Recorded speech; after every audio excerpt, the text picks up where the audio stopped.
வணக்கம். முனைவர் சண்முகவேல். அதாவது, நான் ஒரு மறுவாழ்வு மையத்தில் இருக்கும்போது எனது கவுன்சிலர் கிட்டத்தட்ட மிக மன வலியோடு மனவேதனையோடு சில விஷயங்களை அடிகளோடு சொல்லை பகிர்ந்துப்பார்.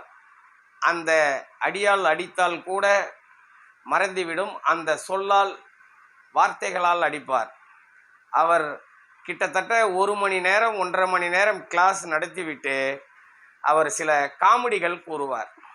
அப்படிதான் ஒவ்வொரு கிளாஸிலும் கடைசியாக ஒரு காமெடி கூறுவார். அந்த காமெடியை எங்களுக்கு பாடம் நடத்தும் போது கூறியது என்ன?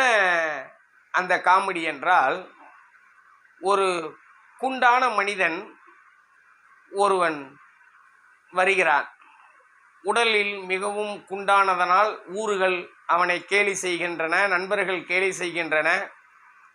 அவர் உடலை எப்படியாவது குறைக்க வேண்டும், தன்னுடைய எடையை எப்படியாவது குறைக்க வேண்டும் என்று எண்ணி ஒரு நாள் எடை போடும் மிஷினில் அவர் ஏறிக்கொண்டு ₹1 சில்லறை காயினை போட்டுவிட்டு ஏறி அந்த எடை மிஷினில் ஏறி நின்றதும் அந்த எடை மிஷினிலிருந்து ஒரு டோக்கன் விழுகிறது.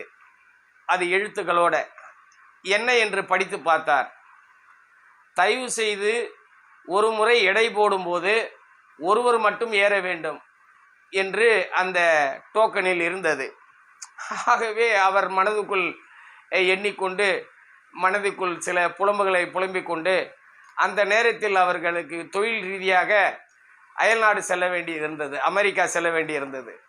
அப்படி தொழில் ரீதியாக அவர் அமெரிக்கா சென்று அந்த ஒரு பகுதி ஓரமாக நடந்து செல்லும் போது அங்கே உடல் எடையை குறைக்க இங்கே நாடுவீர்கள் என்று விளம்பரத்தை பார்த்தார். உடனே அந்த விளம்பரத்தை பார்த்து அங்கே சென்று உடல் எடையை நம்ம அமெரிக்காவுக்கு வந்துவிட்டோம், இனி எப்போ வருவோம் என்று தெரியாது, ஆகவே உடல் எடையை குறைத்து கொண்டு நாம் ஊருக்கு திரும்பலாம் என்று எண்ணினார். ஆகவே அவர் முதலில் போய் அங்கே மேலாளரிடம், அந்த ஒரு அம்மா இருந்தாங்கள் மேலாளர், அவர்களிடம் எனது எடையை குறைக்க வேண்டும், அதற்கு சிகிச்சை முறையை சொல்லுங்கள் என்று அவர் கூறினார். அந்த அம்மா 2 விதமான சிகிச்சைகள் உள்ளது. ஒன்று நார்மல் சிகிச்சை, இன்னொன்று அதாவது அதிக நார்மல், அந்த விஐபி அதிகப்படியான ஒரு சிகிச்சை. 2 விதமாக இருக்கு. லோ ஐ, இந்த 2 சிகிச்சை. இவர் உடனே யோசிக்கிறார். அந்த அம்மையாரிடம் எனக்கு லோ சிகிச்சையே போதும் என்று அவர் கூறினார். உடனே லோ சிகிச்சையை பணம் கட்டி $10 பணம் கட்டிவிட்டு அந்த லோ சிகிச்சைக்கு அழைத்து சென்றார்கள். அந்த ரூம்பு உள்ளே அழைத்து சென்றார்கள். அந்த ரூம்பு உள்ளே போனால் சில மேசைகள், டேபிள்கள், சில மூட்டைகள் பலது இருந்தது. அப்பொழுது அந்த ரூம்பில் மிகவும் சிரமமாக எல்லாமே கண்டபடிக்கு கிடந்தது.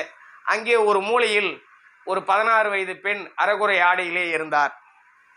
அங்கே அவர்களுக்கு என்ன அளிக்கப்பட்டது என்று சொன்னால், உடனே அந்த 16 வயது பெண்ணை அடைய வேண்டும் என்று அரைகுறை ஆடையில் இருந்ததனால் அதை விரட்டி கொண்டு ஓடுகிறார். அந்த பெண்ணும் இவரிடம் அகப்படாமல் அதில் எகிரி தாவி ஓடிக்கொண்டிருக்கிறது.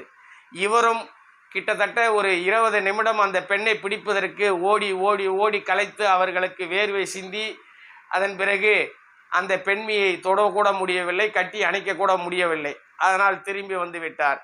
ஒரு மனதில் ஒரு இவருக்கென்று ஒரு திடீரென்று ஒரு எண்ணம் தோன்றியது. என்ன எண்ணம் என்றால், லோ பேமெண்டில் 16 வயது பெண்ணை பிடிக்க விடுகிறார்கள். ஹை பேமெண்டில், அதாவது ஸ்பெஷல் ட்ரீட்மெண்டில் அப்போ எப்படி இருக்கும் என்று எண்ணினார். உடனே அந்த மேலாளர் அம்மையாரிடம் போய் அவர், மேடம், நான் ஒரு ஸ்பெஷல் ட்ரீட்மெண்ட்டுக்கு எடுத்துக்கிறேன். இல்லைங்க, இப்போ லோ ட்ரீட்மெண்ட்டுக்கு $10, ஸ்பெஷல் ட்ரீட்மெண்ட்னா $50 கட்ட வேண்டும். $50 கட்டுற மேடம்னு அவர் $50 கட்டிட்டார். அதே மாதிரி ஒரு ரூமில் கொண்டு போய் விடுறாங்க. ரூமில் கொண்டு போய் விட்ட உடனே அதே மாதிரி மேசைகள் அந்த ரூமில் ஃபுல்லாக ஒரே இடைஞ்சலாக இருக்கிறது. பயங்கரமான ஒரு எங்கே பார்த்தாலும் மேஜைகள் நாற்காலிகள், அது ஒரு இடைஞ்சலான ஒரு இடம் ரூம்பாக இருக்குது. திரும்பி ஒரு மூலையில் பார்த்தால் 90 வயது பாட்டி இவரை துரத்துகிறது.